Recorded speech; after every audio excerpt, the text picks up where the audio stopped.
What's up, party people? It's Keys Dan with RadioWhat.com, DJLittleRock.com, coming to you live and in living color from the Radio What studios. And this is my podcast, What Makes You Famous. It's an extension of the RadioWhat.com internet radio station that I've been running for quite some time. And if you need DJ services, where do I always send you?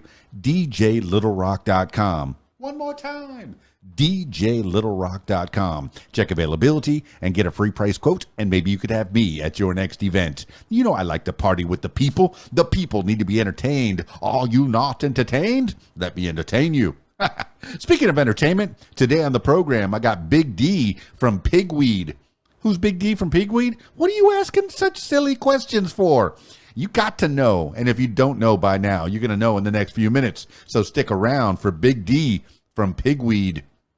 This week's shows, I have one public show as we round off the week, as we break out of COVID. One public show on Friday nights, my regular Friday night gig at the Rab in Conway, Arkansas. Video dance party, karaoke jam. The place to be on a Friday night is at the Rab in Conway, Arkansas. Video dance party, karaoke jam. Yeah, I said karaoke. You're the stars of the show. We got the stage. It's a little concert starring each and every one of you. So you could be one of the stars of the show. They got a full bar, kitchens open, pool tables, pool tournament on Friday nights. So if you want to try to make some money playing pool, I encourage you to check out the Rab. Man, they had a break and run, one game of pool where you run the whole table. They had it up to $2,000 on one game of pool. What? You could make $2,000? That's a nice payday. Playing pool? Yeah. Do it at the Rab. And then while you're waiting to sing a song right next to me on stage, you get to sing pretty much whatever you want. We're all adults there, kind of. Some of them, maybe not. I have a lot of fun on Friday nights at the Rab in Conway, Arkansas from 8 p.m. until 12:30 in the a.m. And then Saturdays are made for private events. So if you need entertainment for your wedding or your party or your birthday, maybe even a little 5-year-old birthday party, it's so sweet, sweet 16s, bar mitzvahs. I haven't done a bar mitzvah since I was, for a while now. Huh, all right. That you can go to DJLittleRock.com. All right, that's enough intro. Let's get into it with Big D from PigWeed. Skyping Big D from PigWeed now.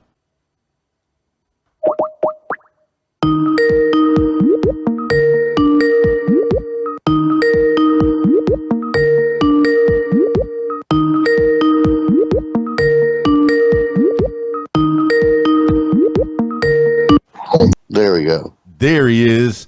What's up, man? What's going on, brother? PigWeed. Where do we find you on location at this point? The best place to really find us is our webpage right now. We just reconstructed it and everything, so everything's updated. New pictures are coming. Everything's pretty much just going to the webpage right now. Man, so you can find us on Facebook and Twitter. Instagram, all those places like that as well. Well, I dig the promotion, but I'm talking about where do you find yourself at this physically at this moment in time right now, Big D? Where you at? I'm actually chilling in my backyard. I like it, man. It seems very tropical, subtropical. I'm from Miami, so I miss the heat and the weather down there, but Arkansas is pretty close. It's close to where you are. But where does PigWeed and Big D reside? What city? We are out of San Antonio, Texas. Very cool. Well, let me test that theory. The stars at night are big and bright. Deep in the heart of Texas. He's a Texas man. He is actually in the Texas area. That's fantastic. San Antonio, man. I can dig it. Well, I mean, tell the people who you are. Give the people an idea of who Big D of PigWeed is. Well, I came into the band probably about 9 years ago. And pretty much I kind of just started out helping the guys do some Latin percussion stuff. And a couple of the members in the band kind of knew my background a little bit. And I just came off a little break. I was in a recent band that had done a lot of, some touring, a lot of national acts we'd opened up for and stuff. So, but at that point, I was just kind of chilling in the background, man, just kind of enjoying being a musician again. Because at some point, I felt that I had kind of lost myself, getting caught up in all the stuff that goes on. And well, elaborate. So, the people want to know, man. I mean, if you care to elaborate. Yeah, well, it was just, as far as I go, I've been in the music scene for about 35 years. I've been managing my own bands since I was like 12. What? So, yeah. So, what kind of band were you in at 12 years old? Well, of course, I got with some friends in middle school, and next thing you know, I wanted to play clubs, and they were kind of like, we're not even old enough to do that.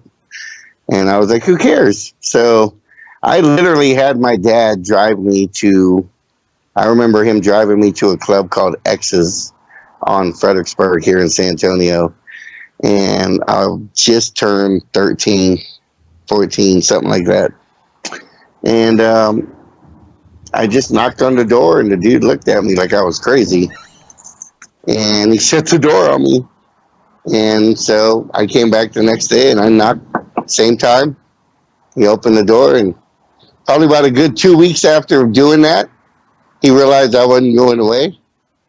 And he was like, man, fuck it. Let these guys play, man. This dude won't leave me alone.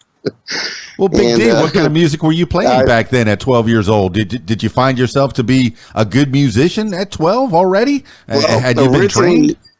Originally, I had started playing drums when I was about 9, 10 years old. So we were doing stuff like Metallica covers and stuff like that. But by that time, we had written all our own material. And it was kind of like a mixture of, punk rock and, Metallica pretty much. And we just were young. We were just having fun with it. But I had a lot of friends that were older than me that were playing shows. Mm-hmm. And I was like, man, I want to do that. I like playing in the garage, but I want to do something bigger. And I was already thinking like that when I was like 14. Like, I want to go bigger. And I'd get a bigger show, and, it was like, no, this is cool, but I want to go bigger.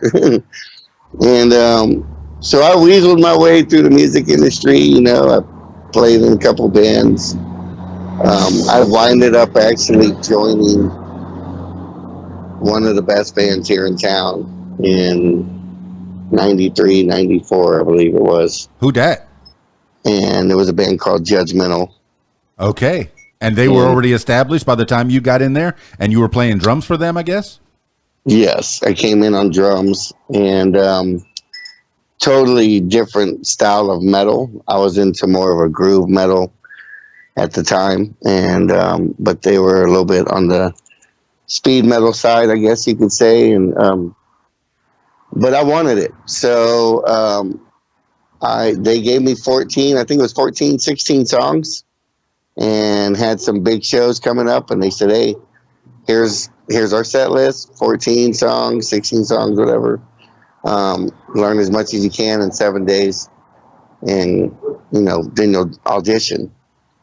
So, like I said, I've always wanted to reach for the stars. So I came home and locked myself in the master bedroom for 7 days straight, from 7 in the morning till 10 o'clock at night.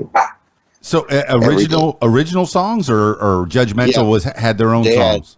They had all original. All original. So you had to learn 14, 15 songs as a little kid, and you made yourself do it, man. That's discipline. That takes a lot. Yeah. Because I remember I was 14, 15. I wasn't, I was playing records in my room, and I was playing at house parties here and there, but I never had that discipline to where I would learn somebody else's music because I wanted to get out on the road and be a rock star, man. So you had that dream from an early age.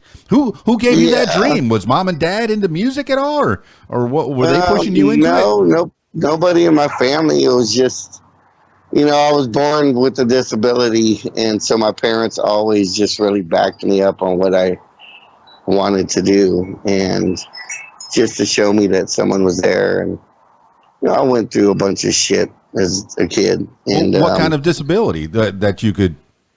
well, I was born without my right ear, Huh? and as I got older, they realized that it was more of a I can't remember the term, but pretty much the bone in my jaw on the right side wasn't growing. So I went through all kinds of major plastic surgery. I mean, I didn't have friends until I was like almost 7. I mean, it was ridiculous. And so I went through my trial and error, trust me. And my parents just always backed me. And I think that was the one thing that always made me have that drive, was that everybody always kind of pushed me aside because they were like, oh, well, this guy has a disability. He's not the same. Well, And I was like, no, fuck that. I'm better than you. It was not just that you didn't have an ear, you didn't have any hearing on that side as well. There was no eardrum or anything built in there that they can drill a hole and maybe let you hear in that thing. No, just completely. And I actually didn't even finish the surgeries or anything. I still have it, but that's the least of my concerns. I have 5 beautiful kids. I've always been with beautiful women when I'm with one, and so that was the last of my concerns. But that's kind of really what made me be the way I am. Like, everybody just kind of not having the patience with kids with disabilities and stuff, and they just kind of push us to the side, and some of us get abused, and that's going to come into our conversation a little bit later. But so anyways, my parents always just backed me up. And when they saw that I wanted to do this and they asked me why, they're like, Dave, you're so young. And I said, I want to get to the next level. Like, these guys are already in their 20s. And I was still under 18. I think I was like 16, 17 by the time I joined Judgmental. But I was determined. So got in the band. I was with those guys for about 5 years. Mm-hmm. I did some amazing stuff. Did some Ticketmaster showcase. Got to, open up for Anthrax a couple times, all kinds of crazy stuff. So I really love those guys, miss those guys, and still give them much respect. So, but time was moving on, and at the time, I was hearing something in my head that at the time nobody was doing, except a couple bands, and it was more of that metal rap kind of thing. This was back in 96.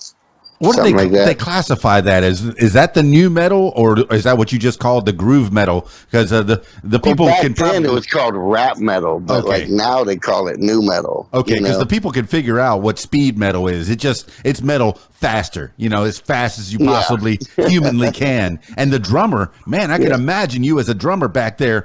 You have to set the pace, so you have to be the metronome for these folks, man. I'm sure it takes a lot on your body. Oh yeah. Yeah. And so I did that for a long time. I was on drums, doing my thing. And then I just kind of got tired of hearing stuff I didn't want to hear or play anymore. Mm-hmm. So I started writing, and I had a friend of mine that did a little bit of rap stuff on the side.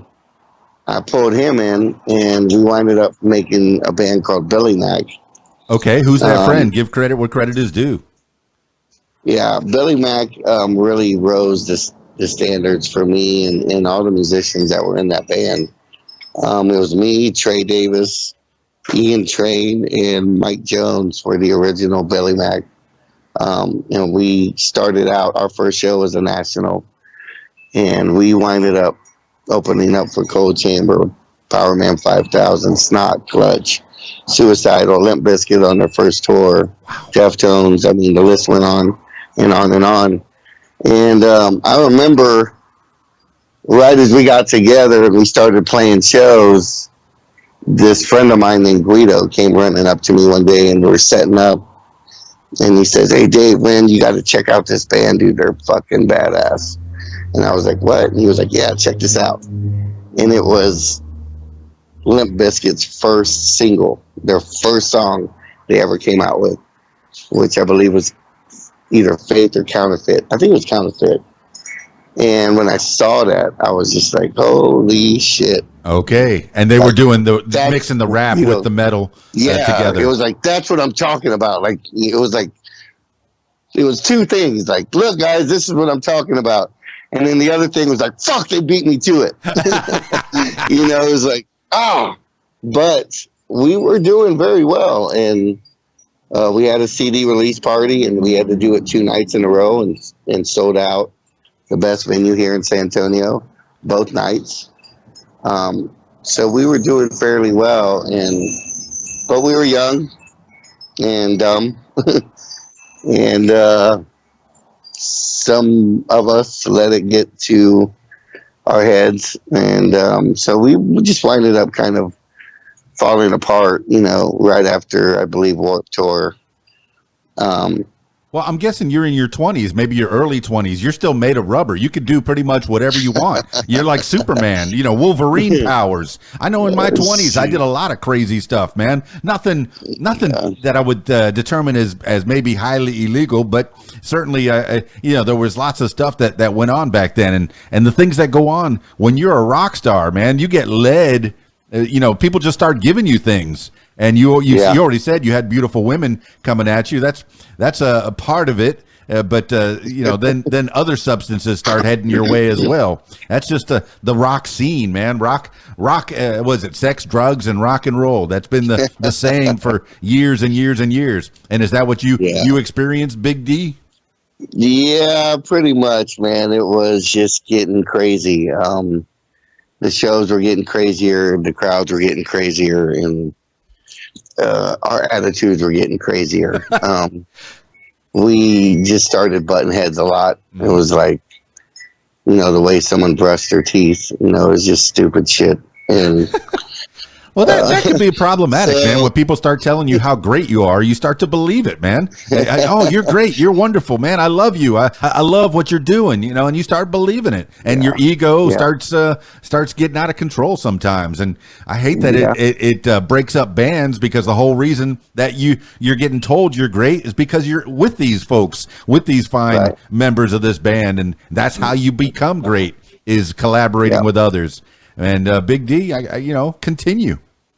Yeah, so it got crazy, and we winded up splitting up, and then we got back together a couple years later. We did a tour run, and that's the point where we just realized we loved each other as brothers, and we'd been through a lot, but we just couldn't work together anymore. What was the name of that band? That was after Judgmental. What was the name of that? Yeah, that band was called Billy Mac. Billy Mac. Okay. And that was your friend Billy that got you, but you were doing some kind of some of the rap metal in that as well? Yeah, it was a mixture of rapping and metal, kind of.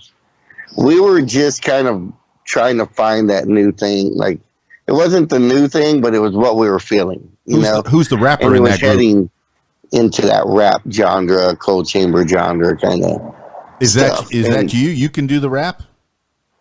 Oh yeah. Is that something? Were you influenced by any of the rappers of the 80s and 90s on that one, or is that something you just discovered you could do? No, actually, I grew up to a lot of that. I listened to pretty much everything. I mean, my guys have laughed at me because I've pulled up Jammin' Pink. I listen to R&B. I listen to hip hop. I go all the way back to. What's that old song? It takes two to make a thing go right. Yeah, well, there's Rob Bass, and then the original was Yeah, there was another song before that. It takes two to make a thing go right, and That's then Rob right. Bass There took we the go. hook and made it. It takes two to make a thing go right.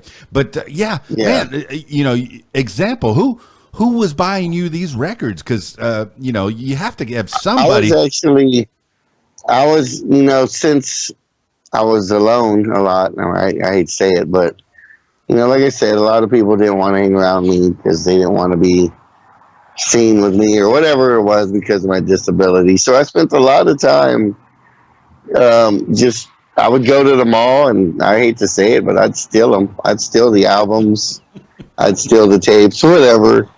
Come home and just jam out in my room for hours on end, whether it was rap, R&B. I was even in a little R&B group when I was like, oh wow, I think I was like 11. Oh, I would have liked to have seen a little Big D, a little David, maybe with like a bouffant hairdo, the hair piled high, way too big. With all your buddies with suits on. This is what I'm imagining, like stylistics, like Oh like no. Boys to Men. That kind of group. Yeah, Were you grooving like that? yeah. I was trying, trust me, I was trying. So Well, that's how you get your chops, man. That's how you get your singing chops done. It's not all guttural. No, you start out with yeah, that nice, exactly. smooth sound. Did you have any formal singing training, or was this something you just did in your room? No, I just started doing it in my room because I was always just in my room by myself. And then as I got older, I had a best friend named Michelle, and she used to love when I sang. And she would literally call a friend on three-way who had three-way, and they'd call another friend, and like next thing you know, there's like 12 girls on the phone. Yes. And What year she'd was have me this, man? sing I for like them. to know what turning points are. What year was this approximately? I can't believe I'm telling you this. Oh wow. What year was this? This was, let's see, 87. 87. I'm class of 86. 86, so I graduated in 86, so I know 87, man. Yeah. See, I'm 45 right now, so 52. We're cool. yeah. So, but no, man, I've been through it all musically, and I was just at that point in Billy Mac where I was starting to um, pay attention to the industry a lot more. No, no, no. Um, You got to go back to this phone call, man. Tell me about those 12 girls. What was the result after that? You had Michelle, which was kind of a friend of yours. I don't know if you were cool like that, but out of those other 11 girls, man, that you end up having, just a little romance because of your smooth voice. um, you know, there was three or four that we were friends, and so it is what it is. But yeah, it was a learn. Like I tell everybody, it doesn't matter if it's good or bad, whether you make the wrong choice or the right choice, as long as you know that every move you make is a learning experience, and that's all that matters. And you just So discovered the learn from magic of music as well, man. That yeah. somebody singing Well, and that's just where I was kind of like, hey, yeah. these girls like this shit. There's females involved in this. It's kind of like, I mean, what so else does a heterosexual male get into anything for? It's to impress yeah, girls, man. Whatever job you're doing. I'm a bricklayer, but I'm the best bricklayer because the ladies love, the way I lay bricks. That whatever, man. Whatever job you're doing, if you're a heterosexual man, it's probably to impress girls. And what better way to do it than to become a rock star? Big D, man, right. you're on the right path. From an early age, from 9 years old, you're already heading the right direction. 12, you pick up I some was drums. shoot. Who got you those drums anyway? Actually, my mom and dad got them for me because right around that age, like I said, a lot of people didn't want to hang out with me because of my disability and stuff. So at that point, I was starting to rebel, but not towards my parents, Right. just in general at the world. And so my mom and me were somewhere, and she was like, hey, look at this little white drum set. I think it was like $150. And she bought it for me. And I think that was the moment that everything happened where I had a buddy of mine that was literally a drummer, and he came over, and I was just kind of playing on my drums, Mhm. and him and his friend and three girls came to my window, What? and Joey was, yeah, they came to my window, and Joey was like, "Oh, you got a drum set?" And I was like, "Yeah, trying to learn, and he jumps on in my room. They all come in my room, and he jumps on my drum set, and he starts making fun of me. He's like, look at this cheap drum set, and I got a Tama or whatever. Uh-uh. He knew about drums, and I didn't. I just got one, so. But he ragged on me, man, and made me feel so fucking small. Kids are cruel, man. Kids are cruel. And if you That look was the day, anything, bro, if you look anything different than quote unquote normal, because I was always a husky boy, I was always the fat kid in school, and I had to learn Yep. how to use my voice and how to turn situations around using the gift of gab. But you learned music, man, and that's how you got out of these situations. Yeah, I remember him getting up and laughing at me, and all the girls were laughing. And they all got out. They went out through my window, and I remember watching him walk off, and he was just ragging on me, just laughing. And I thought to myself, I said, one day, motherfucker, you're going to be watching me. Watch. And like, I don't know, maybe 4 years later, 5 years later, he was a big fan of the band I was in, and he was coming to all the shows. Mm-hmm. And I finally told him one day, he was like, David, he was just giving me props. And I was telling him thank you. But I finally told him, I said, you're the reason why I learned how to play the way I do. Yeah. It was because you pissed me off. And I wasn't going to have that. See, those are those turning points, man, that I'm talking about. People want to hear about that kind of thing. What makes Big D, man? What made you become who you are? And you got to, it was a bad situation, but you turned it into a positive. 4 short years later, you're on stage, and he's a fan, and you're like, you did this to me. You just didn't know it. Yep. Yeah. See, I like that. Turn it around. For the kids that are listening to this, they're gonna hear anything that has been coming their way, any bullying that's been coming their way. You could turn it into a positive, man. Don't turn it into a negative. But did you find yourself bullying anybody else or turning anything negative? No. Well, actually, it never stopped. Okay. I winded up just being in the scene, and the way I started doing it was I just started just not paying attention to all the other drama and stuff that was going on in the music industry. Mm-hmm. Because at one point we were all brothers. We all supported each other. We would throw a metal fest, and 20, 30 bands would be there supporting each other, pull in a good crowd of 5,000 people. Wow. And it's not like that anymore. Things just went south, and so I just started focusing on what I was doing. And I took a break for a little bit. I came back, and I joined PigWeed. And at that time, things were just kind of a little different. My best friend, which his name was Victor, was my drum tech for 15 years. What does a drum tech do? He was the one that literally tuned my drums, cleaned my drums, set up my drums. There was a point in Judgmental where I didn't even show up until 15 minutes before we went on. Wow. That's a good man to have in your corner. Fully set up, fully cleaned. He would walk me in with his flashlight, walk me to my drum tone. And he had my 2 Jaegers, my 2 Dos Equis and 4 waters, my towel, everything. And he passed away probably about 10 years ago. So that was right when I joined PigWeed. And for those 15 years that he was my drum tech and helping me with Billy Mac and doing all that, he pretty much lived with me. We drank every night, and he would get real drunk and he would tell me the same story over and over again. And the story was that uh, he wished that he could be a musician, that he was going to try harder. And one day he wanted to be in a band with me. And he was going to wear this mask. And this was before Slipknot came out. Yeah. Okay. Um, he was like, I'm going to wear this mask. He had this whole theatrical thing that he wanted to do. And check the freezer because things aren't freezing inside. Okay. The chicken's thawing out. So,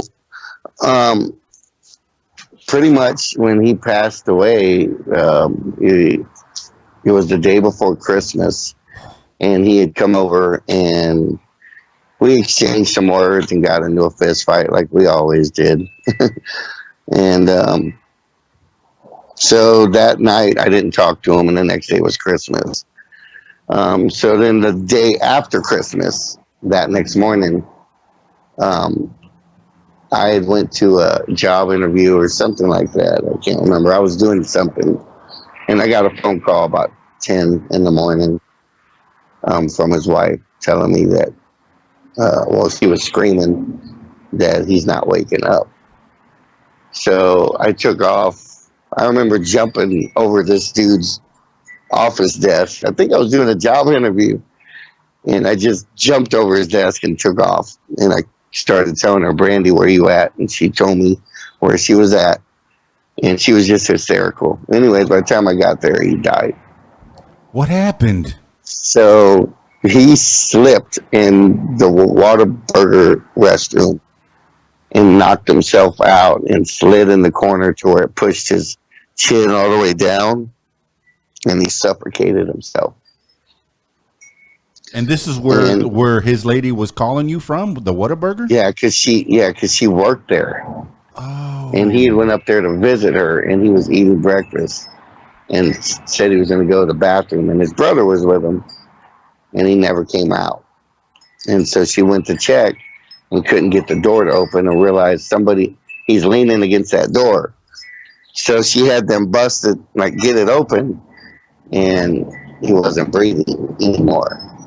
Dang, Big So D. it was a real rough moment for me, because I didn't know how to say I'm sorry when he's already gone, So it fucked with me for a while. And I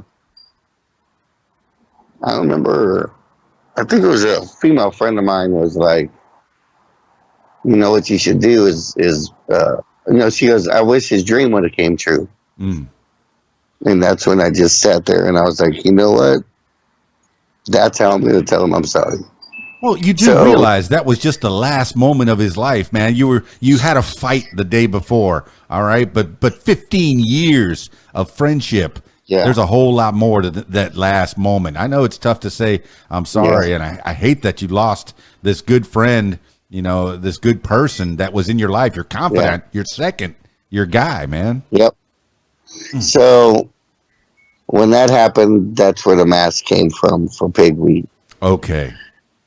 I sat there for a week and just thought about the conversations we had and what he would tell me about this mask. And I created this mask, and I took it to PigWeed one day. I just joined the band. Yeah. And they'd been together for like 9 months, a year, something like that. And I told them, I said, I want to wear this mask. And they were like, oh, well, shouldn't have to hide yourself. I said, I'm not hiding myself, bro. I said, dude, that's the last thing I'm going to do is hide myself. I said, this is out of respect. And I told them what was up. And they respected that. And so that's where the mask came in. And I was just kind of still on the back end of PigWeed. And that's when Mo, the guy who put PigWeed together, he came to me and was like, hey, man, what do you really think of the music? And I said, well, I got a bunch of music as well. So we kind of went through some music and put a couple songs together. and the way his music was and the way I wrote blended very, very well. And that was kind of the beginning of everything. Like, we pretty much scrapped all the old material except maybe 2 songs, 3 songs, and everything else we wrote together. Now, Big D, when you first joined PigWeed, you said you were in the background, but now you're in the front, man. How did that transition go from all the way in the back doing, I guess, playing drums maybe? What happened to the other drummer, or what happened to the other musician that was in there? What it was is we had a drummer, and then I was doing just like some congos and timbales and stuff. So we had a singer. His name was Fresh, and we were doing fairly well. It was all right. Like I said, I was just kind of hanging back, so I wasn't putting a lot into what we were doing. Mm-hmm. But anyways, Fresh asked me to come up to the front and help him do a Deftones song. So I started doing that in the set list that we had. And then as we went on, there was new songs coming and no vocals were being done. So I went to Mo and I was like, what's up with, Fresh? And he said, I don't know, man. And I said, well, I got some vocal ideas, So what we did was we took my vocal ideas and we started having Fresh try to sing them. And he wasn't really giving 100% in that either. Was Fresh a songwriter as well? No, he wrote one song. Okay. With Mo. I was just wondering if it was because he didn't write the songs, so he didn't put as much effort into it because somebody else did it, or did he have a songwriter that he liked to work with? Really what it was he wanted Mo, because before I came in, Mo was writing the vocals and then just having Fresh sing it. Okay. So I think he got used to that, and just, when it was time for him to actually do something, he just didn't know what to do. Okay. And at that point, I told Mo, I said, look, he's not working with my vocals either, but this is how it should sound. And I literally went into the studio and recorded the first part of Mistakes, the first verse in the beginning of the chorus. And the guys were like, holy shit, bro. Like, that sounds badass. Like, why do we need Fresh here? It was one of those things. So, but we loved Fresh and we tried to keep him in there and he just wasn't cooperating. So eventually, he weeded himself out. Okay. Pretty much. Did Fresh go off and do his own thing? Is he still singing that you know of? No, he's not really doing anything musically. Okay. From what I understand, he's still very frustrated and mad at me. Oh. He claims that I took his spot, and it's like this, man. And I tell everyone this, and people hate me for it, and I don't really give a shit, but it's the truth. And if you can't handle the truth, then you're in the wrong industry. Okay. But this industry is like a fucking train ride. You either jump on or you jump off. You know what I mean? Mm-hmm. Either you jump on there and you put in 100%, because if you don't, you're going to wind up just falling off that bitch anyways. That's right. I always tell everyone the week's going to weed themselves out, because eventually what happens is every musician we've had so many musicians come into PigWeed and be like, I'm ready to tour. I'm ready right now. Like, this is the moment for me. I'm ready. Huh. And I'm like, all right. So I throw a tour date at them, like, all right, so we're going to hit the road. As soon as I do that, they're like, oh, well, what about my dog? Or what about my cousin's sister's little baby, Tracy? All kinds of fucking excuses. My day job's in the way, man. For real, like, and then we've had some people that were honestly taking the ride. Like, I was honest with them, and like, I said, look, man, you're not going to know if you really, really want to do this touring wise, because everybody's comfortable playing at home. Of course, you can go play at home and invite all your family and your friends, and it looks like it's packed, and yay, Of course, you could do that all day long. But when you get on the road, you don't have that. And that's where you really find out if you're gaining a fan base or not. And you know what I'm saying? Like, and then a lot of the new people that hit the road with us, I tell them, do this run with us. And at the end of the run, let me know if you still want to do this. Mm-hmm. And I've had, oh, wow, probably about 8 drummers walk off and just be like, this ain't for me. Like, this ain't happening. I can't deal with doing this part. I thought it was a lot different. Mm-hmm. And I'm like, well, I don't know who lied to you, homie, but yeah, touring's fun, don't get me wrong, but it's the grind. Yeah, the You know what I life mean? of a That's the musician. real life shit. You could have stayed, huge in San Antonio and made some kind of a living, maybe make $500 a week, doing corporate events or smaller bars or what have you. But if you want to get to that next level, you got to give up family. You got to give up day jobs. You got to give up a lot of things to put effort because people think, oh, I want to be a rock star. That looks pretty easy. No, it's work, man. And you've just told us you've been working since you were 9 years old to get this. And it's still not perfect, I'm sure. You keep on working. I've been working so long that now some of the benefits are coming to me as far as me individually. Like I've met a lot of people doing the touring, and now I fully book the band. I fully manage the band. Wow. I do have manager partners that I have brought on that I've literally gone to and said, I want you to be a partner of PigWeed and help us get to the next level. Well, I know that you have Derek from 434 Management. I did talk to him. He's definitely one. And he's been helping a lot of these bands get to another level. And I'm very happy to know him. He was on the podcast. But how did you get involved with him? That way we can, and then we'll move on from there. What was weird was that as these last couple of years, I started really pushing PigWeed as far as the touring and what we were doing. And, we're trying to reach for the stars. And, a lot of people say, that's never going to happen.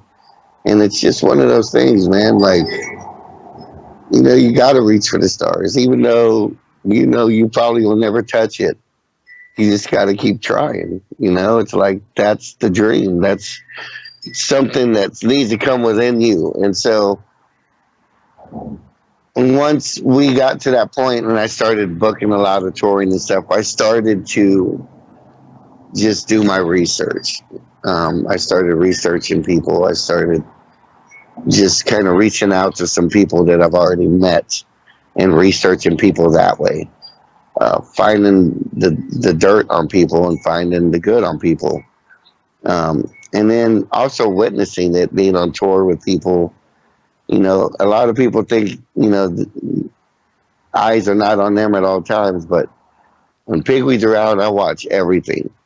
And I do it so I can learn from it. You know what I mean? So Derek had come across my path somewhere along the line. His name had come up.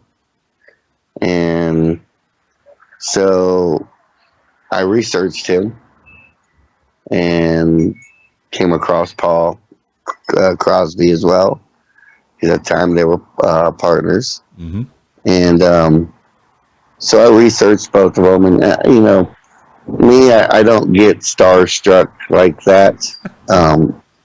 Totally respect Derek and definitely respect Paul for being the musician he is and everything he's done for the music industry and he's still doing for the music industry. So much love to y'all guys for sure. But I have a saying that I go by in PigWeed, and that's, don't tell me you're pregnant, show me the baby. I've had so many people, I've had so many people tell me, oh, I could do this, I can do that.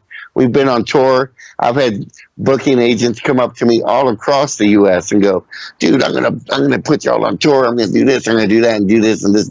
And if you think I'm full of shit, then walk away because I'm a man. I do what I say, and you could research me. Mm-hmm. You know what? I still haven't heard from those motherfuckers.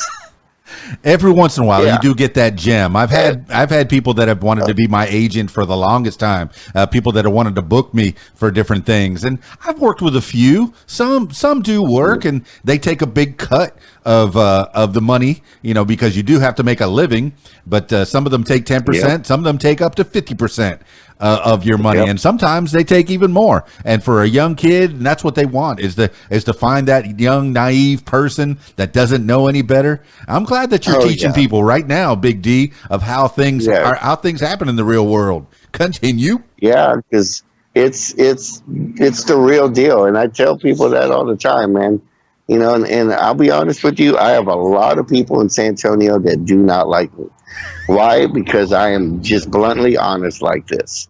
I don't want to bust anybody's bubble, and not even my own. Mm-hmm. But I'm just talking facts here. You can't call me and ask me, to be put on a tour, and you've never gone on a tour before, but you're expecting a $500 guarantee. Mm.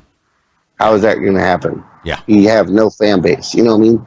So and I try to be real with them and respectful and stuff, and a lot of people take it the wrong way. And so I have a lot of people here in San Antonio that don't like me. But anybody who knows Big D knows that I could give a frog's fat ass on who likes me and who doesn't. The only thing I fucking pay attention to is where PigWeed's going. PigWeed only. So, I have people calling me and I help them out or whatever as much as I can. But I'm not going to give you what I've worked for 20, 30 years, because in this industry, I had to go through all those years of putting in the work, going on tour, sleeping in truck stops, taking showers at truck stops, eating sandwiches out of the back of the van, meeting these people to meet the next person. And that's how this industry works. And if you're not going to do that and get out there, that's what I call the grind. Mm-hmm. If you're not going to be able to handle the grind and actually do it, then stay at home and play some covers and make some money. Oh, you better believe it. Yeah. It's just the truth, man. If you're going to, you have to stay relevant. You can't pop up and then disappear and 6 months later pop up again. If you do that, you're not gaining nothing, because guess what? They already forgot who the fuck you were. Yeah, you know what I mean? You just touched on it. Might show up. You could learn those 200 songs, those 200 cover songs, and be a cover band, but that's not what PigWeed wanted. That's not what Big D wanted. Nope. Big D wanted to have his own songs that other people will cover one of these days. Down the line, they're going to go, oh yeah, this is I'm singing this song. This is an old song by PigWeed, man. They did this back in 2021, man. Check it out. And you'll be that guy that people are singing their songs for years and years and centuries to come, man. That's the dream, is you're leaving your mark on this world, Big D, man. Right. That's fantastic. A lot of people are like, it's hard to make it. And to me, it's like, well, that's really where you feel you've made it. Like with me, just to know that I have people now across the U.S. that want to see us play, want our music. I'm getting messages all day, every day, talking 20 to 40 messages a day. I feel like I've already made what I want to do. Yeah. And that's touch the people with the message that I put into the songs that we got. We have a song called Mistakes. And that's a very personal song to me. And it's pretty much about making some mistakes in your past and you realizing, that you were wrong.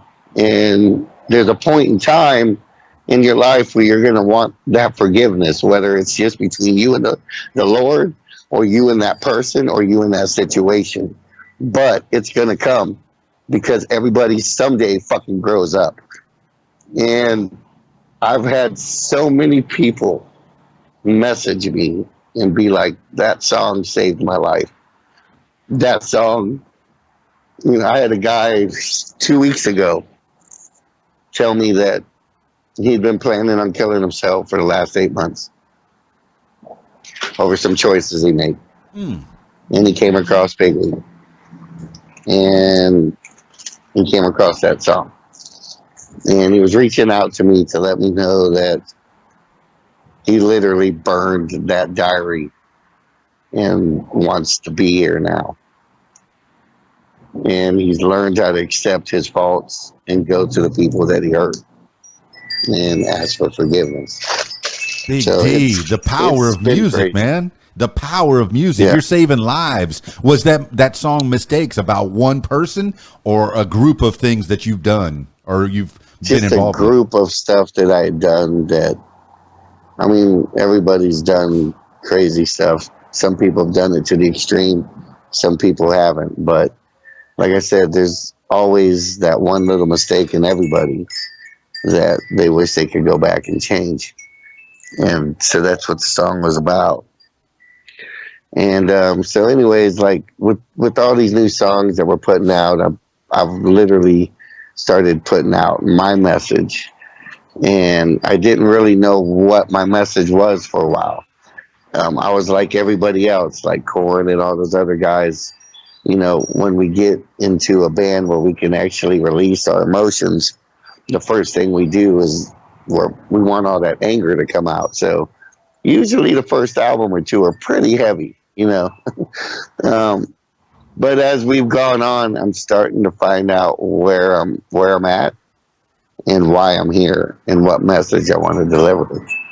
And that message that I'm now trying to deliver in the new music that we're coming out with has a lot to do with kids with disabilities being abused, bullying, cyberbullying, anything kind of like that in those teen young years that makes you feel little.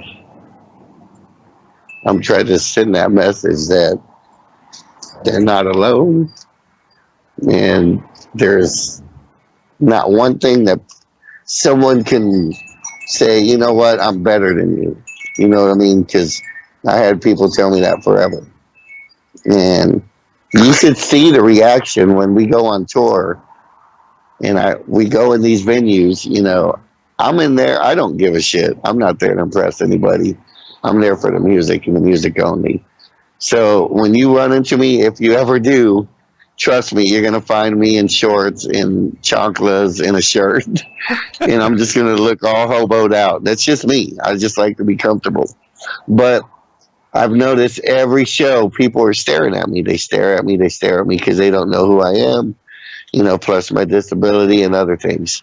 But I can guarantee you the second I walk off that stage and they see me pull my mask off, all that changes. Every single one of them come up to me.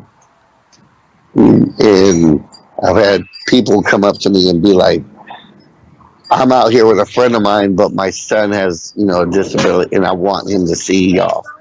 Like, him seeing you do what you do to this crowd would make him realize that he's no different than anybody else. You know what I mean? So that's the message that I'm trying to put out there, is that they're not alone. They can do anything that anybody else can do. So I just recently found myself on what I want to do and how I'm going to do it. And so that's where I am with PigWeed as far as, you know, the music and everything goes. I mean, we've been through some craziness and it took us forever to get to the point where we're at. And a lot of people are like, man, y'all been together for 10 years, you know, y'all ain't going to make it. And I'm like, bro, we just got started. Yeah. Because for one, you have to find the right band members to even do this. You know, finding those people that are going to make that sacrifice to go out of town, you know, lose a little time with their families and stuff because they want that same goal as you do.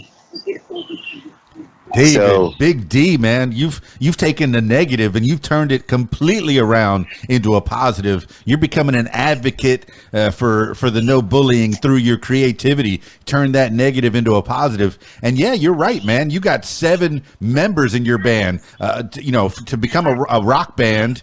I know that the White Stripes did it with 2, but you need at least 3 members, and to get 7 guys together that want to go on tour and take it to another level, that takes a lot, man, a lot of commitment from 7 different guys. Oh, yeah. And you've done it, man. You're doing it. It takes a long time to become an overnight success. You know, people think 10 years is a long time. That is a short time. Think about, the school that you did. It took you 12 years to graduate school, didn't it? You know, and here you are at 10 years. This is just another school of life, man. You learning your craft. And I think you're just about perfecting it if people are coming to your shows. Because you were working with a lot of different bands like Power Man 5000 and all those other bands that you said that you were working with. And now you're the band that people want to work with. It's coming around, Big D, man. I'm impressed. I'm impressed. And, and I know a lot of other people are impressed too. I mean, just looking at the Spotify, you have 761 people that listen all the time to your Spotify. Every month they're listening for inspiration, for whatever, a workout. If they're walking around the block washing dishes, they got a little pigweed in their ear. Hey, you got a little pigweed in your ear. You might want to keep that in there. It sounds like a bad thing, but it's not. It's not, man. It's a good thing. Yeah, for sure. And we're very blessed, man. Like I said, I've been pushing very hard with a lot of the people that I've met throughout the years. And I've just been so blessed I had to weed out a lot of the snakes, but I think I got most of them out of my pond. So, now it's full force. I got people like Derek and, Dave, another guy, Dave Biohazardous that I work with. Paul. I got a lot of people that believe in us and that are willing to back us up. And with all these years of me just pushing and pushing and pushing and pushing, we've been blessed to be put on 3 festivals this year. We're doing a tour. I go on tour tomorrow, and I come back in, I don't know, 2.5 weeks. Well, don't hold out on this, man. You've given some shout outs. We got a little idea of who you are. Give some shout outs to the people that have helped you along the way. And then, give us the tour dates and where you're going to be. Where can they catch a pigweed show as we wind this thing down? Well, one thing I do want to say is I do want to tell a lot of people that has had our back. And I am so sorry if I don't get to mention you or whatever, but y'all guys know who y'all are. I've told every single one of y'all that y'all are family. So, but definitely a big shout out to Derek, and he's had my back since day one, since I went to him and we decided to work together. Another person is Dave Biohazardous. He's been there since day one. And now I'm getting to know Paul, and Paul's a terrific guy. We're getting ready to do some stuff together, so, but just a lot of different people in the industry, man. A lot of y'all promoters, like I said, I don't really give out my little secrets, so, but all y'all promoters, y'all know who y'all are in Kentucky. You know who I'm talking about. Y'all guys in North Carolina, a lot of the bands that have been reaching out to us, Haymaker, Sister Kill Cycle. We've just done some amazing things with a lot of homies of ours. So with that being said, man, give us the lineup of Pigweed and what music they're playing, what instruments they're playing as well. Yeah. As far as the shout outs go, like a lot of people, I was literally by myself. So I just want to give a shout out to the people that actually gave me a shot and said, Dave, you know what, bring Pigweed here. And now they see what we do, how we do it, and they want us back. And it's been an awesome work ethic, to have that work ethic with people like that in the industry, to actually give us a chance to do what we wanted to do. So, but, it took us a while to get the right band members together. I literally went 3 years of just going through members. I didn't want to say it, but that's what I was doing. Like, okay, this guy's good. He blends with us well. He gets along with us well, but he can't go on tour. So where does that leave us? Nowhere. Mm-hmm. And the one thing about this business is, and a lot of people don't get it, That's why a lot of people don't like me here. But this ain't called friends and friends. This is a business. It's business. It has nothing to do with friendship. I am still your homie. I'm still your buddy. I still got your back. But when it comes down to what goes on with PigWeed, it's straight business. And I keep it that way. But so I started just getting members in, and I slowly got my guys in there, you know. Um, we got, well, everybody has a nickname. So I'll just start off with Mo, his Mauricio Ortega. We call him Momo. He's one of the prime, pretty much the prime writer in Pigweed besides myself. Me and him write a majority of it together. And so there's Mauricio, we call him Momo. And then we got we got Chuggs in the band, which is Corey Epps, and that's my brother right there. All of these guys are. So, anyways, when I saw Chuggs, it was weird because, like I said, I was on the prowl. I was looking for the right band. I was tired of people telling me they were going to wanted to go on tour, and they weren't going to go. All they were doing was wasting my time. Mm-hmm. So I literally threw a show, and Chuggs, Corey, had a band, and his singer quit that night. And he still came and played the show. But his stage performance without a singer was phenomenal. Wow. And I remember standing there just watching him. And a partner that I was working with at the time, a female, came up to me and she was like, "So what do you think?" She was kind of looking around the venue like, "So what do you think?" And I said, "You see this guy right here?" And she was like, "Oh yeah, I know him. That's Corey." I said, "He's going to be in Pigweed." And she just looked at me and she was like, "What?" And I looked at her and I said, "He's going to be in Pigweed." And I just walked off. So I asked him that night and he told me no. And I was like, "That's fine." And I asked him again. And he was like, So I asked him again. Because, you know, I've already told the story. I don't go away. If I want something, I ain't going nowhere until you fucking let it happen. So by the third, fourth time, he was like, "You know what? Things are kind of going a little south. I'll come by and check it out." And he's been a brother ever since.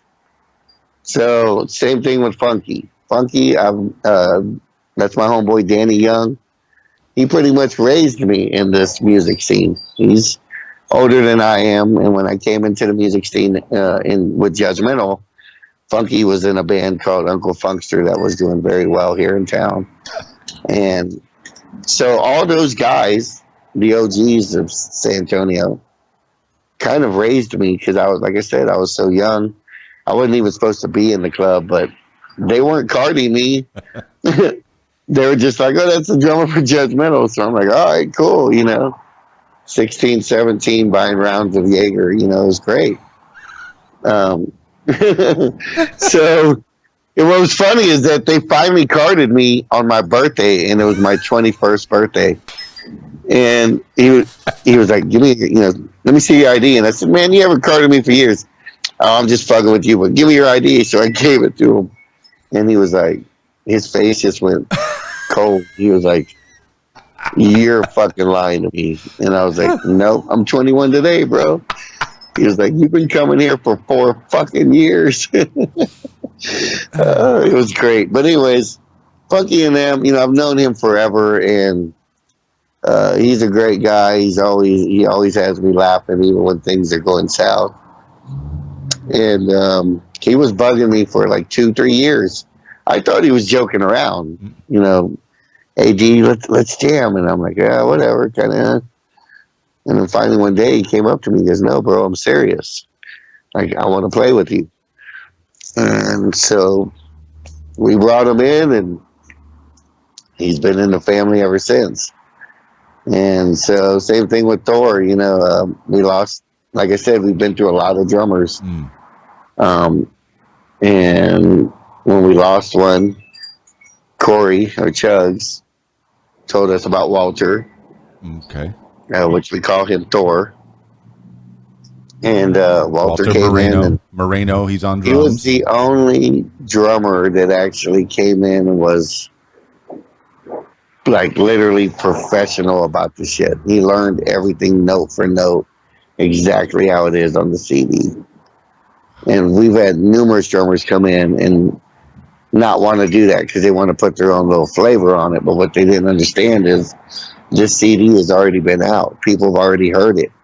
You can't change it up because it's not going to sound the same. You know, you have to sound like the album. So none of these drummers wanted to wait to the next album to put their flavor on stuff. But Walter came in and did the opposite. Totally professional. So once again, there's another family member. All these guys were like, hey, I can go on tour. I put every single one of them to the test. I was throwing out little 5, 6 day runs, just see if they could handle it, see what they were going to do. And I'm telling you, within those 3 or 4, maybe 5, 6 day runs, there were fights. There were almost fist fights. We almost got jacked. I mean, all kinds of shit. But I wanted them to see what happens out there on the real road. It's not fucking champagne and everything unless you get that number one hit and they give you a couple million from the get-go. You know what I mean? So I needed these guys to know that. They all went through it. They were all rough riders. And I was like, this is what I'm looking for.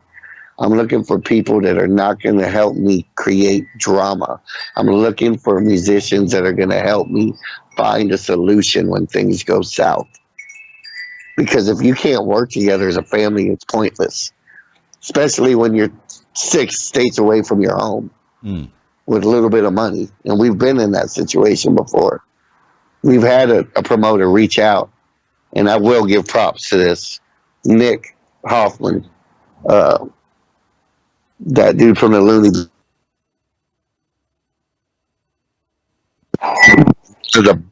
Nick Hoffman is probably one of the best damn promoters I've ever met. That dude didn't even know who we were. We were on a tour and we were scheduled there to play 4 days. 4 days from the time that he contacted us.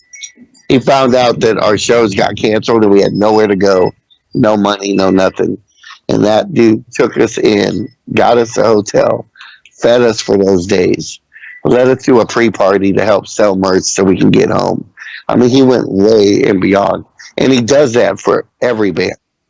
Before his building caught fire, he even had a little back storage for just touring artists that was full of shampoos, deodorant, socks, underwears, hoodies. I'm talking everything you need on the road, and it was free for any touring artist. That's how badass this dude is. Well, say his name again and where he's from, because you cut out a little bit. Go ahead. Nick, he runs the Looney Bin. Looney Bin. Out of where? Out of Bradley, Illinois. Illinois. You were states away, and you could have been in some kind of hazard if it wasn't for him. That's what you need. People like that all over this world. Exactly. And I tell everybody who contacts me and that are already familiar with the routing and stuff, and they're like, hey, you know, should we go through here? And I'm like, yep, you want to go through there because that's one promoter that you want to meet. Because if you're ever in a rut, he'll be there for you.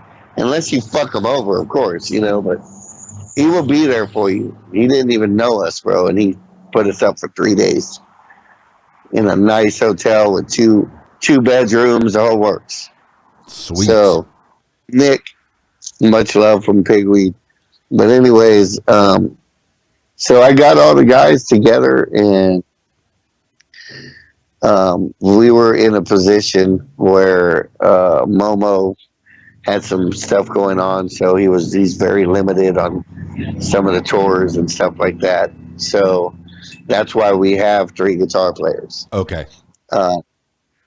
There's times that Mo's, he's not able to make it, and we still do our thing, man. I mean, we still have a full lineup. We still do our fucking thing. So, well, then you do have 7 members out of necessity. Have you given up the drums completely, or are you the front man? Yes, I've literally turned into the lead vocalist with the mask. I love it, man. It gives you a look. It gives you a flavor. It's a hook. You know, that will get them to come in because they want to see that guy in the mask. But then the music keeps them there. Exactly. And it's crazy, you know, now that a lot of people are finding out the meaning behind the mask and the reason why I do things. I don't know if you've seen our videos or not, but at the end of every show, I always stick my hand up to the sky. And when I do that, I'm telling my boy that there's one more show for you, because I promised him that I'd get him to the top. And so people that know those facts about pigweed are so emotional with us when we play live.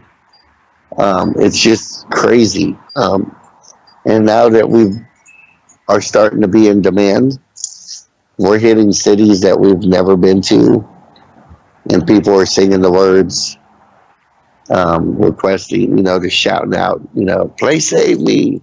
I mean, it's just getting crazier and crazier.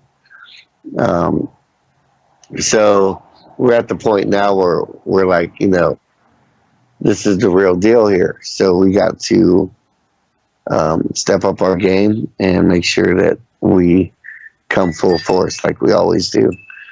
So, but it's definitely an honor to have people like Derek and all these people backing us up and getting us to that next level. Well, I'm looking, you know, I've looked at some of the videos. I looked at, it's not your typical show. You got lights, you got smoke, you got pyrotechnics, you got, you know, just visual, audio, then your movement, you give a show. There's some guys that could just stand, well, you know, Whitney Houston with her great voice, she never danced. She stood on stage, but you bring some energy out there. You've been through your 20s, you've been through your 30s. Now you've got it down. You know what the people want. You know what the people like. You know what you like. And I appreciate you, Pigweed, man. Big D, I've taken some time. We've given some shout outs. I don't want this to be the last time that we talk. At some point, maybe I want the rest of the band to come on and talk as well. But you do have a tour that's starting tomorrow. Tell people about that tour and how they can get a hold of tickets and where they could find you. We already said pigweedband.com was the place to go. But tell people about the tour that's starting up. Yes, definitely. Right before I mention this tour, though, I did want to mention that we also have Alex Canales as backup vocals. He came in and took Fresh's spot, and he backs me up vocally, and he helps me with the entertainment part in the front. And I'm telling you, that dude is a beast. And me and his nickname is DoughBoy. Me and DoughBoy, I kind of helped him train him to become our tour manager in the beginning. And after Fresh left, you know, DoughBoy showed some interest, and he had already kind of been family with the band. You know, he'd been on tour. He already was our tour manager for, I don't know, 2-3 tours already deep. So he was real close to everybody, and it was nothing more than a perfect fit for him to come in and take that part. So DoughBoy is, you know, a big part of what we do as well. All of us are a big part of what we do. So I want to make sure everybody knows every member that's in this band. But getting to the touring, so you know, I threw a little tour in February because everybody was saying, you know, COVID, there's no way in hell, nobody's gonna book you, blah blah blah. And well, I don't take no for an answer, so I kept fucking doing what I was doing, and I booked us 4 or 5 days. Oklahoma, Ohio, Illinois, Indiana, and we did a little tour. Right after that tour, my phone has not stopped ringing. We went from 2 tours this year to having 6. We went from 2 festivals to having, actually, we have 3, and I had to turn down 2 because we had no room to fit all this stuff in there. So this tour that we're actually starting tomorrow is with some buddies of ours in Transit, and they're a very good band. They are ready to hit the road and show y'all guys what they're about, and we're excited to hit the road with them. And hopefully, y'all guys will catch the flyer, catch the promo vids, come out to the show and show all the bands love. The tour is going to be awesome. We start here in San Antonio tomorrow at Fitzgerald's. So if y'all guys are here in town or around town, y'all want to check it out, Fitzgerald's tomorrow night. The tour is going to be kicking off.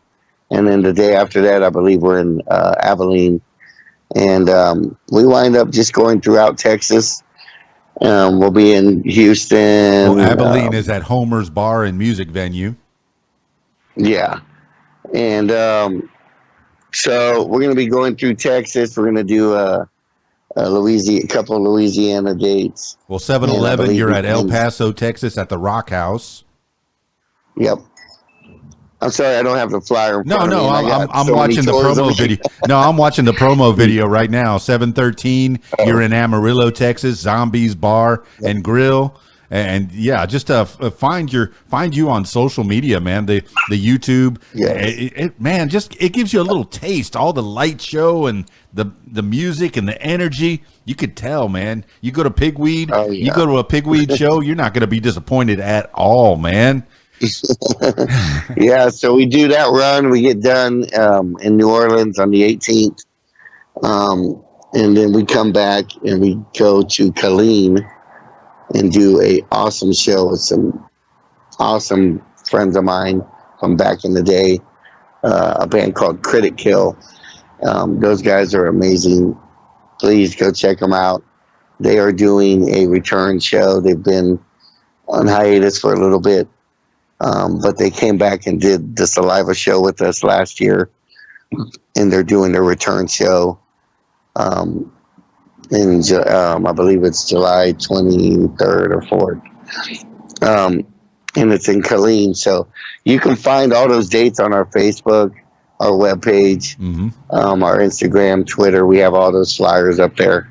Well, that says a lot about you, Big D. It is not only promoting PigWeed, but you also promote the bands that have helped you along the way, and you're promoting other artists that might be on a different level as well, man, helping to bring people up. That's what we need to be doing in this world, helping each other out, man. Yep. Yeah. And then, so then we get to play a hometown show July 31st, which we're very excited. We're playing with some homeboys of ours from Houston. And then we get ready for the big tour that we just announced. I believe it's like 3.5 weeks long. We wind up going to Kentucky. We just added another Ohio date. And then we wind up at Meadow of the Mountains on August 28th. Wow. And then we're in North Carolina on the 1st. And then on the 3rd, we're in Pennsylvania. And then on the 4th, we're back in Ohio at the Electric Company in Mansfield. And then we go back to North Carolina on September 5th. We're playing in Greensboro at the Blind Tiger. That show, you want to get tickets. They're going fast. They're thinking that show is going to sell out. So y'all guys grab no tickets for that one. It's going to be amazing. Our first time there. We're headlining. We're so excited that the ticket sales are going crazy. September 6th, we'll be in Tampa, Florida at the Brass Mug with Sister Kill Cycle. And then the 8th, we go back to South Carolina. And then from there, we go up to the Blue Ridge Rock Festival. Dang, kids. Yeah. And then from the Blue Ridge Rock Festival, we play there on September 11th. From there, we haul butt home because we have a couple of home dates. And then we have a big show with the Covalescents here in San Antonio on the 22nd at the Paper Tiger, which is going to probably sell out as well. So get your tickets for that one. Um, and then the day after, we get back in the van and fly right back up to Orlando, Florida, to play Rebel Rock with Machine Gun Kelly and Limp Bizkit Wow. and all those guys. So yeah, and there's still more dates after that, but we'll start announcing those as we get closer to it. But we have another tour in October, so we will be up in the northeast, and the Florida area. So look out for that announcement. But yeah, we got a lot of stuff going on. Next year is already being booked and planned out. It's going to be a little bit more structured, so the band can have a little bit more family time and it be not so much jump up and go. Right. Because this year we knew we had to do that because of the offers and stuff that was going on. So at one point it'd be like, no, guys, we're good until June, and then it's like, oh, never mind, we're going on tour for 2 weeks, in May. So pack your stuff in 4 days. It was like, fuck, man. So this coming year, we don't want to do that. Yeah, sometimes it's hard to say no, man, especially after the last year we had. But you're telling people, you're telling the kids, if you want to be a rock star, you got to work. And you are working, man. You're willing to work. You're working so much, people are calling you. You have to turn stuff down. That's got to feel good, man. Oh, yeah. Feels real good. So, all right, bro. We're excited about the festivals and stuff, man. And we're looking forward to ending off the year proper. So, Big D, I've had a pleasure chit-chatting with you, man, talking to you a little bit about who you are and how you became who you are right now, a member of PigWeed. And you actually are a member of PigWeed, a member of the family. You call yourselves that, and you fight like a family. You already mentioned that. Through those struggles, creativity comes, and the PigWeed sound gets formulated and refined, and it becomes what people get to hear in their ears as they're doing their things, man. All right, I do want to talk to you again as time progresses, maybe a few months down the line. You got more things to talk about. If some of the other members of the band want to come on and chit-chat as well, it's an open invitation on the What Makes You Famous podcast. I appreciate you so much. But yes, sir. Unless there's any other avenues you want to explore right now, we'll do last words for the people. Oh, the only thing I got to say to the people, man, is, thank you for supporting us. Thank you for being there for us. I mean, y'all guys have really reached out from all over the world. I mean, Amsterdam, Japan, and a lot of the U.S. A lot of the people that have been messaging us, yes, we are coming West Coast. Just, keep an eye on the band and continue showing that love, not just for us, but for everyone. And I say this at our shows. Us as musicians, we do this for two reasons, man. And one is, we do it because we're musicians and we love it, and it gives us that emotional support. And the other reason is so all y'all crazy motherfuckers out there have somewhere to go and release all those demons. And so that's why we work so hard, man. So keep supporting everybody. Support every band as possible, even if they're not your cup of tea. Don't disrespect them. Don't down them. And and I'm going to say this, and I'm going to say it loud. And don't be downing people that are actually moving up in the industry. We're all working hard, and it just so happened that they were at the right time, at the right place at the right time. But that's no reason for you to cut on them and talk shit about them. You should support them, be there for them, because they might be able to help your band as well. So with that being said, man, we just want to say we love all y'all guys, and we'll see y'all guys soon. Trust me. Well, there you have it, party people. Big D from PigWeed, David. Okay, I think if you've watched the video version of this, you could see his name. Find him on Facebook, Instagram, Twitter, and add him to your Spotify. PigWeed, fantastic, hard rocking, just gonna keep your energy up when you have had a hard week or even a hard day. You put that in your ears and you just let all your frustrations out. Listen to some of that good music and listen to the words, man. It could be inspirational, saving lives with PigWeed. That is a fantastic story when a creator can create something that saves lives, man, that inspires people to do other things, to do the things they want to do. Maybe Pigweed will inspire someone to be a rock star, but maybe you'll inspire them to do whatever they want to do in their walks of life, man. And it takes a long time to be an overnight success. The Big D just gave you a little bit of his story of how he became the drummer and ultimately the front man of Pigweed. So, check them out, man. Exciting. Great stories, great knowledge. Thanks for imparting those stories. And I know, man, that heartfelt story about your friend who was not only your drum tech, he was a friend, a brother. And I'm sad that you lost him, but through him, you got inspiration to do other things, man. That's what you do as a creator. You never know where your muse is going to come from. So, be nice to people. unless they're total, not nice to you, for lack of better words. All right, party people. Thank you so much, Big D from Pigweed, for being on the program, the What Makes You Famous podcast. Now, if you, yes, you, would like to tell your story, I encourage you to give me a call, 501-470-6386, or email info@radiowhat.com. That's it for me. It's Keys Dan, radiowhat.com, djlittlerock.com. Peace. I'm out of here.